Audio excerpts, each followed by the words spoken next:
Welcome to rhythm of learning. ഇന്നത്തെ ക്ലാസ്സിൽ നമുക്ക് കുറച്ച് കറണ്ട് അഫയേഴ്സ് ക്വസ്റ്റ്യൻസ് പഠിക്കാം. ക്ലാസ്സിലേക്ക് കടന്നാലോ?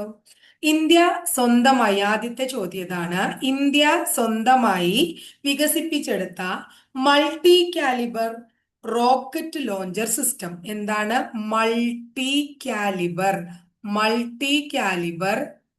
റോക്കറ്റ് ലോഞ്ചിങ് സിസ്റ്റം ഇന്ത്യയുടെയാണ് കേട്ടോ. റോക്കറ്റ് ലോഞ്ചിങ് സിസ്റ്റത്തിന്റെ പേരെന്താണ്? ഇത് ഇന്ത്യ സ്വന്തമായിട്ട് വികസിപ്പിച്ചെടുത്തതാണ്. Multi calibre rocket launching system ഇന്ത്യയുടെ സ്വന്തമായിട്ട് ഇന്ത്യ വികസിപ്പിച്ചെടുത്തത്. അതിന്റെ പേര് സൂര്യാസ്ത്ര എന്നാണ്. എന്താ മക്കളെ? സൂര്യാസ്ത്ര. അപ്പൊ ഇന്ത്യ സ്വന്തമായി വികസിപ്പിച്ചെടുത്ത മൾട്ടി കാലിബർ റോക്കറ്റ് ലോഞ്ചിങ് സിസ്റ്റത്തിന്റെ പേര് സൂര്യാസ്ത്ര എന്നാണ്. അടുത്തത് സ്ത്രീകളുടെ ശാക്തീകരണം, സ്ത്രീ ശാക്തീകരണം, അതുപോലെ തന്നെ സ്ത്രീകളുടെ സുരക്ഷ, ഈ രണ്ട് കാര്യങ്ങൾ ലക്ഷ്യമിട്ടുകൊണ്ട് വനിതാ ശിശു വികസന വകുപ്പ് ആരംഭിച്ച എന്താണ്? ശിശു വികസന വകുപ്പിന്റെ ക്യാമ്പയിനിന്റെ പേരെന്താണെന്ന് വനിതാ ശിശു വികസന വകുപ്പ് നടത്തുന്ന പദ്ധതി, ആ പദ്ധതിയുടെ പേരാണ് കനൽ എന്ന് പറയും. അതായത് സ്ത്രീ ശാക്തീകരണവും സ്ത്രീ സുരക്ഷയും ലക്ഷ്യമിട്ടുകൊണ്ട് വനിതാ ശിശു വികസന വകുപ്പ് കൊണ്ടുവന്നിട്ടുള്ള പദ്ധതിയുടെ പേരെന്താണ്? കനൽ എന്നാണ് പദ്ധതിയുടെ പേര്.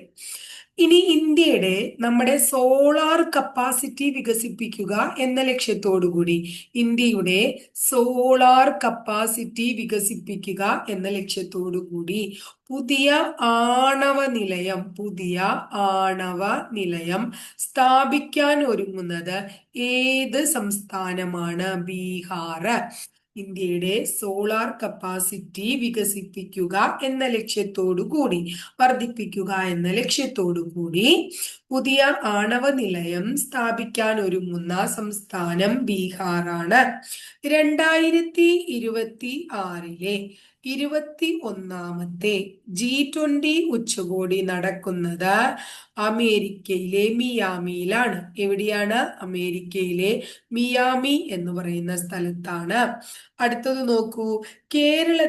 കേരളത്തിലെ ഫോറസ്റ്റ് ഡിപ്പാർട്ട്മെന്റ്, നമ്മുടെ കേരള വനം വകുപ്പ് അല്ലെ, കേരള ഫോറസ്റ്റ് ഡിപ്പാർട്ട്മെന്റ് കാട്ടാനകളുടെ സാന്നിധ്യം മുൻകൂട്ടി അറിയാനായിട്ട് പുതിയ ഒരു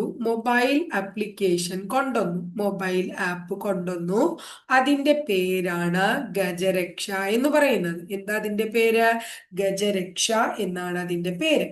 അടുത്തത് നോക്കുക. തൊണ്ടിമുതലിൽ കൃത്രിമം കാണിച്ചു എന്നുള്ള കേസുമായിട്ട് ബന്ധപ്പെട്ട് 3 വർഷം തടവിന് ശിക്ഷിക്കപ്പെട്ട കേരളത്തിലെ മുൻ മന്ത്രി ആരാണ്? ഏതാണ്? മന്ത്രി ആന്റണി രാജു. മുൻമന്ത്രി ആരാണ്? ആന്റണി രാജു ആണ്. മുൻമന്ത്രി ആന്റണി രാജു ആണ്. അടുത്ത ചോദ്യം: KSEBയുടെ electrical section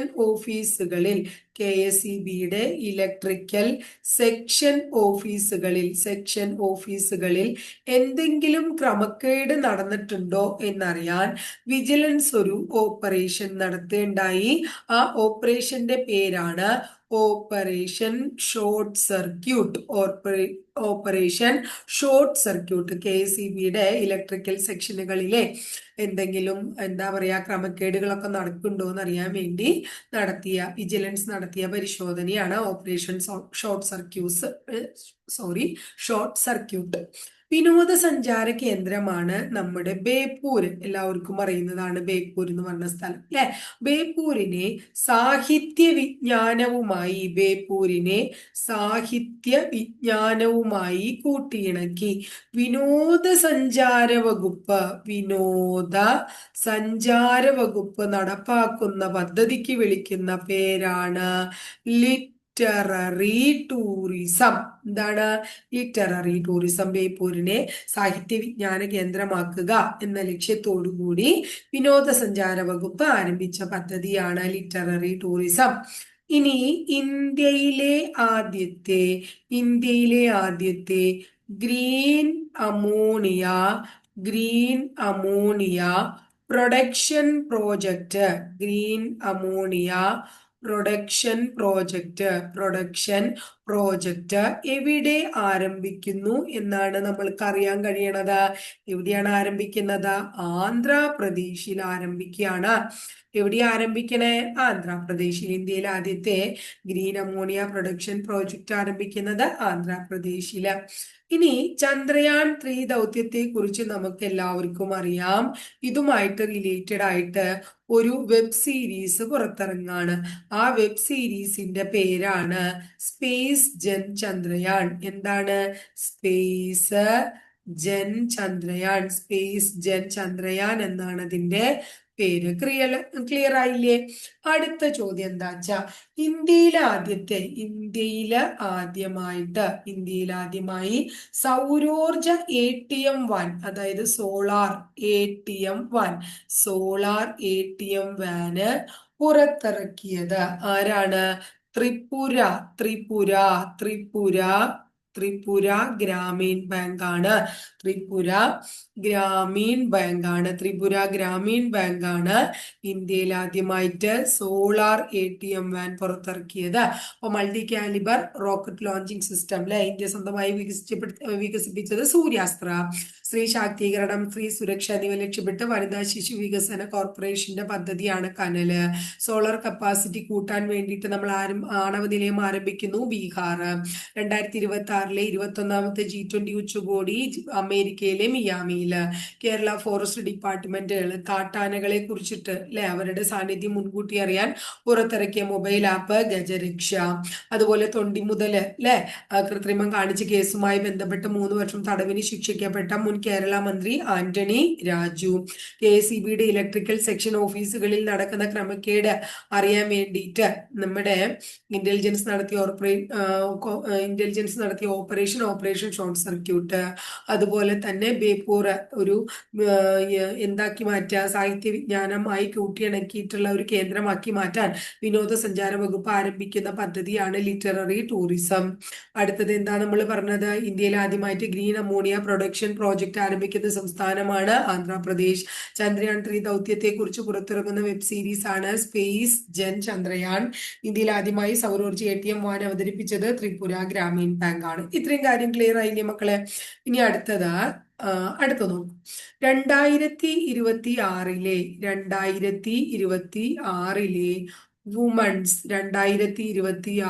women's premier league ആരാണ് ജേതാക്കൾ എന്ന് ചോദിച്ചാ റോയൽ ചലഞ്ചേഴ്സ്. എന്താണ്? Royal Challengers Bengaluru. Royal Challengers Bengaluru ആണ് 2026 വുമൺസ് പ്രീമിയർ ലീഗ് ജേതാക്കൾ റോയൽ ചലഞ്ചേഴ്സ് ബാംഗ്ലൂരു. 2024 സ്വദേശാഭിമാനി കേസരി പുരസ്കാരം ആർക്ക് ലഭിച്ചു? ആർക്കാണ് കിട്ടിയത്? മലയിൻ കീഴ്. ആർക്കാ കിട്ടിയത്? മലയിൻ കീഴ് ഗോപാലകൃഷ്ണനാണ് കിട്ടിയത്. ഇനി കുടുംബശ്രീയുടെ നേതൃത്വത്തിൽ കുടുംബശ്രീയുമായിട്ട് റിലേറ്റഡ് ആയിട്ട് മൃഗസംരക്ഷണ മേഖലയിലെ വനിതാ കർഷകർക്കായി മൃഗസംരക്ഷണവുമായി ബന്ധപ്പെട്ട മേഖലയിലെ വനിതാ കർഷകർക്ക് ഒരു ക്യാമ്പയിൻ കൊണ്ടുവരികയാണ്. ആ ക്യാമ്പയിനിന്റെ പേരാണ് എന്താണ്? ജീവനം. എന്താണ് ആ ക്യാമ്പയിനിന്റെ പേര്? ജീവനം എന്നാണ്. ആ ക്യാമ്പയിനിന്റെ പേര് ജീവനം എന്നാണ്. അടുത്തിടെ ഇന്ത്യൻ പൗരത്വം സ്വീകരിച്ച അവരുടെ പ്രത്യേകത ബ്രിട്ടീഷ് എഴുത്തുകാരിയാണ്. ഇന്ത്യൻ പൗരത്വം സ്വീകരിച്ച ബ്രിട്ടീഷ് എഴുത്തുകാരി, അതുപോലെ തന്നെ അവർ ഒരു ഫോട്ടോഗ്രാഫറാണ്, അതുപോലെ തന്നെ അവർക്ക് എന്ത് ലഭിച്ചിട്ടുണ്ട്, പത്മശ്രീ കിട്ടിയിട്ടുണ്ട് കേട്ടോ. എന്നാൽ 2012 പത്മശ്രീ കിട്ടിയിട്ടുണ്ട്. ഇവരുടെ പേര് പെപ്പിത്ത സേത്ത്. എന്താ അവരുടെ പേര്? പെപ്പിത്ത സേത്ത്. അപ്പൊ എന്തൊക്കെയാണ്? അതായത് ഇന്ത്യൻ പൗരത്വം സ്വീകരിച്ച ബ്രിട്ടീഷ് എഴുത്തുകാരിയും ഫോട്ടോഗ്രാഫറും പത്മശ്രീ ജേതാവും ഒക്കെ ആയിട്ടുള്ള ആൾ ആരാണ്? പെപ്പിത്ത സേത്ത് ആണ്. 16 നമ്മുടെ ധനകാര്യ കമ്മീഷൻ ഉണ്ടല്ലോ. ഈ 16 ധനകാര്യ കമ്മീഷൻ ശുപാർശ പ്രകാരം കേരളത്തിന്റെ നികുതി വിഹിതം എത്രയാണ്? 2.38%. 2.38%. ഇനി ആർത്തവ സമയത്ത് ആർത്തവ സമയത്ത് ഒരു സ്ത്രീക്ക് വേണ്ട ആരോഗ്യം ആ സ്ത്രീയുടെ മൗലിക അവകാശമാണ് എന്ന് പ്രഖ്യാപിച്ചത് ഏത് കോടതിയാണ്? പ്രഖ്യാപിച്ചത് സുപ്രീം കോർട്ടാണ്. ആരാ പ്രഖ്യാപിച്ചേ? സുപ്രീം കോർട്ട് പ്രഖ്യാപിച്ചു. അടുത്തത് 2026 ഇന്ത്യ AI ഇമ്പാക്ട് ഉച്ചകോടി. ഇന്ത്യ AI ഇമ്പാക്ട് ഉച്ചകോടിയുടെ വേദി എവിടെയാണ്? ന്യൂഡൽഹിയാണ്. എവിടെയാണ് വേദി? ന്യൂഡൽഹിയാണ് വേദി. ക്ലിയർ ആയോ? അടുത്തത് കായിക മേഖലയില്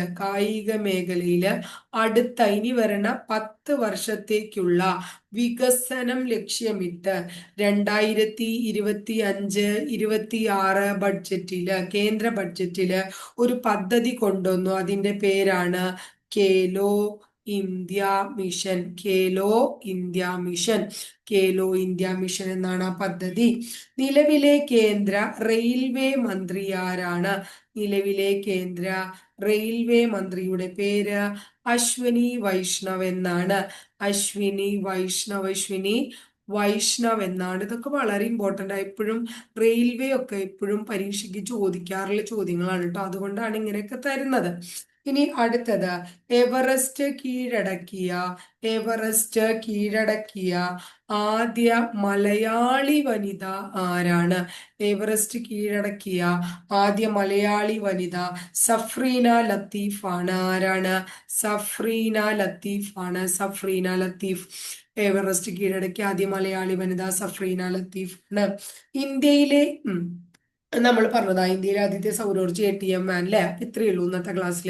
ഒന്നും കൂടെ പറഞ്ഞേ. 2026 വുമൻസ് പ്രീമിയർ ലീഗ് ജേതാക്കള് റോയൽ ചലഞ്ചേഴ്സ് ബാംഗ്ലൂരു. 2024 സ്വദേശാഭിമാനി കേസരി പുരസ്കാരം മലയിൻകീഴ് ഗോപാലകൃഷ്ണൻ. കുടുംബശ്രീയുടെ നേതൃത്വത്തിൽ മൃഗസംരക്ഷണ മേഖലയിലെ വനിതാ കർഷകർക്കായി നടപ്പാക്കുന്ന പുതിയ ക്യാമ്പയിന്റെ പേര് ജീവനം. ഇന്ത്യൻ പൗരത്വം അടുത്തിടെ സ്വീകരിച്ച പ്രശസ്ത ബ്രിട്ടീഷ് എഴുത്തുകാരി, ഫോട്ടോഗ്രാഫർ, പത്മശ്രീ ജേതാവ് പപ്പിത്ത സേത്ത്. 16 ധനകാര്യ കമ്മീഷൻ ശുപാർശ പ്രകാരം കേരളത്തിന്റെ നികുതി വിഹിതം 2.38. ആർത്തവകാലത്തെ ആരോഗ്യം മൗലിക അവകാശമാണെന്ന് പ്രസ്താവിച്ച കോടതി സുപ്രീം കോടതി. 2026 ഇന്ത്യ AI ഇമ്പാക്ട് ഉച്ചകോടി ന്യൂഡൽഹി. കായിക മേഖലയിലെ അടുത്ത 10 വർഷത്തേക്കുള്ള വികസനം ലക്ഷ്യമിട്ട് 2025-26 കേന്ദ്ര ബഡ്ജറ്റിൽ പ്രഖ്യാപിച്ച പദ്ധതി ഖേലോ ഇന്ത്യ മിഷൻ. നിലവിലെ കേന്ദ്ര റെയിൽവേ മന്ത്രി അശ്വിനി വൈഷ്ണവ്. എവറസ്റ്റ് കീഴടക്കിയ ആദ്യ മലയാളി വനിത സഫ്രീന ലത്തീഫ്. അപ്പൊ ഇത്രയേ ഉള്ളൂ ഇന്നത്തെ 20 കറണ്ട് അഫയേഴ്സ് ക്വസ്റ്റ്യൻസ് കേട്ടോ. അപ്പൊ നമ്മുടെ ലക്ഷ്യം എന്താണ്? അതായത് LGS പരീക്ഷയ്ക്ക് 20ൽ 20 മാർക്ക് നമ്മൾ എന്തിൽ നേടിയെടുക്കും? കറണ്ട് അഫയേഴ്സിൽ. ഇന്ന് ടീച്ചർ ക്ലാസ് തുടങ്ങിയിട്ട് 99ാമത്തെ ദിവസമാണ്. ഈ 99 ദിവസം ഒരു 3-4 ദിവസം വെച്ച് ബാക്കിയെല്ലാം ഡെയിലി നമ്മൾ കറണ്ട് അഫയേഴ്സ് ഇട്ടിട്ടുണ്ട്. അപ്പൊ നാളെ 100 ദിവസം. അപ്പൊ ചില ദിവസം 30-40 വെച്ചിട്ടുണ്ട്, ചില ദിവസം 20. അപ്പൊ മിനിമം 20 വെച്ച് നോക്കിയാൽ 100 × 20. ആ ബാക്കി 3 ദിവസം ഇട്ടിട്ടില്ലെങ്കിലും അതിനേക്കാൾ കൂടുതൽ കാര്യം പറഞ്ഞിട്ടുണ്ട്. ഒരു 2000 ക്വസ്റ്റ്യൻസ് പോരാ മക്കളെ. അത്ര അധികം നമ്മൾ ക്വസ്റ്റ്യൻ പേപ്പറുകൾ ഇവിടെ പഠിച്ചിട്ടുണ്ട്. അപ്പൊ ക്വസ്റ്റ്യൻസ് പഠിച്ചിട്ടുണ്ട്. പ്രീവിയസ് ഇയറിലുള്ളതും ഞാൻ ടീച്ചർ പഠിപ്പിച്ചിട്ടുണ്ട്. അതുപോലെ തന്നെ ഇപ്പൊ നിലവിൽ നടക്കുന്നതുമായിട്ടുള്ള കറണ്ട് അഫയേഴ്സുമായിട്ട് റിലേറ്റഡ് ആയിട്ടുള്ള കാര്യങ്ങളൊക്കെ നമ്മൾ പഠിച്ചുകൊണ്ട് അത് ഭംഗിയായി പഠിച്ചു വെച്ച് നിങ്ങൾ 20ൽ 20 മാർക്ക് നേടുക എന്ന് മാത്രമേ ടീച്ചർക്ക് പറയാനുള്ളൂ. ടീച്ചറുടെ ക്ലാസ് ഇഷ്ടപ്പെടുകയാണെങ്കിൽ ഒന്ന് ലൈക്ക് ചെയ്യുക. ഇഷ്ടപ്പെട്ട ക്ലാസ്സുകൾ കൂട്ടുകാരിലേക്ക് ഷെയർ ചെയ്യൂ. ആദ്യമായിട്ട് ചാനൽ കാണുന്നവർ ചാനൽ ഒന്ന് സബ്സ്ക്രൈബ് ചെയ്യുക. അതോടൊപ്പം ആ ബെല്ലൈക്കൺ കൂടി ഒന്ന് എനേബിൾ ചെയ്താൽ ടീച്ചർ ഓരോ ദിവസം അപ്ലോഡ് ചെയ്യുന്ന വീഡിയോസ് കൃത്യമായിട്ട് നിങ്ങൾക്ക് നോട്ടിഫിക്കേഷൻ ആയിട്ട് ലഭിക്കുകയും ചെയ്യും. അപ്പൊ അടുത്ത ദിവസം നമുക്ക് മറ്റൊരു ടോപ്പിക്കുമായി വീണ്ടും കാണാം കേട്ടോ.